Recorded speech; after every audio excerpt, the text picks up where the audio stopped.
Hi, my name is John, and I'm here to show you some of the artifacts that I've collected along my journeys. The first journey that I want to share with you is one to Cozumel, Mexico.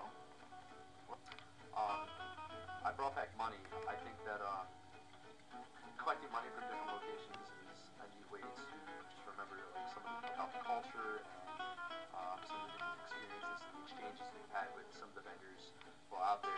I know the currency rate between the US dollar and the Mexican dollar was a little confusing for me at first, but after making a few interactions, purchases, I kind of got the hang of it.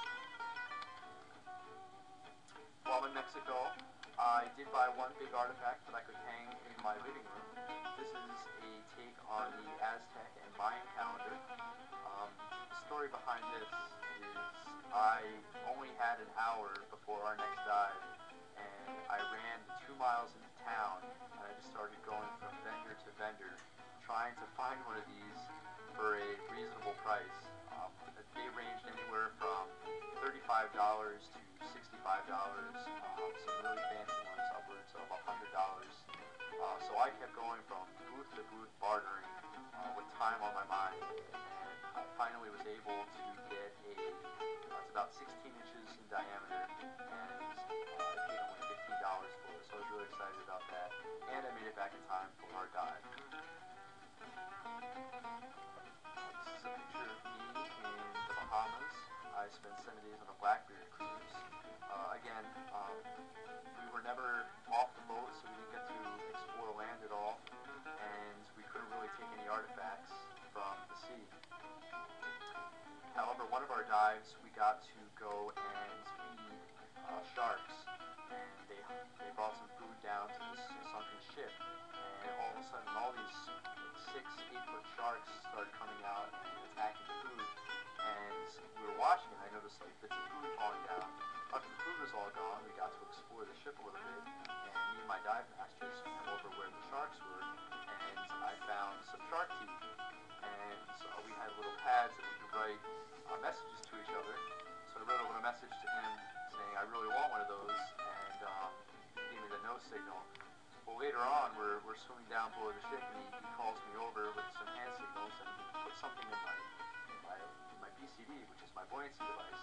And later on, we get to the top of the ship, and I pulled it out, and he grabbed me for the shark teeth. So it was nice that I finally had something to bring back, and I wish I could locate the photos. We have some amazing photos of these sharks attacking us, but this is a really neat artifact that I was able to bring back. Just another picture of me again. A lot of my artifacts are photography. This particular picture, you'll see the little yellow dot at the top there. That's a marker for a high peak in the Adirondacks.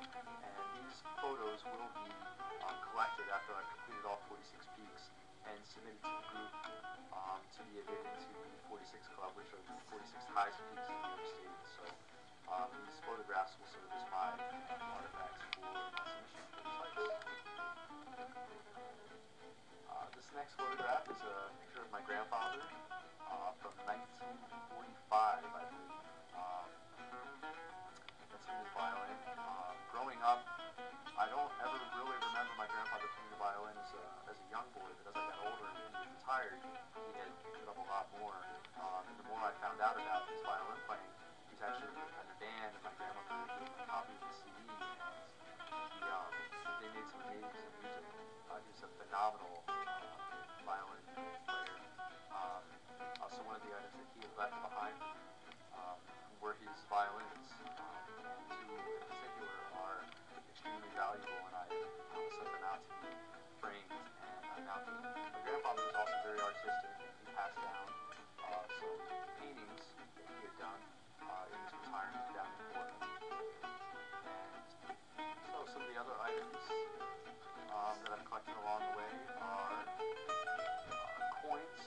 Whenever I go to an amusement park, I usually don't buy like the fancy or expensive gifts, but if they have those flat pennies, I'll go and put 50 cents in or $1, and I'll get a couple flat pennies for the park, and I've got quite a collection.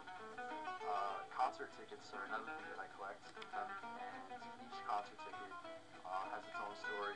The people I met, state of mind I was in and the audience was in, the weather, certain concerts have different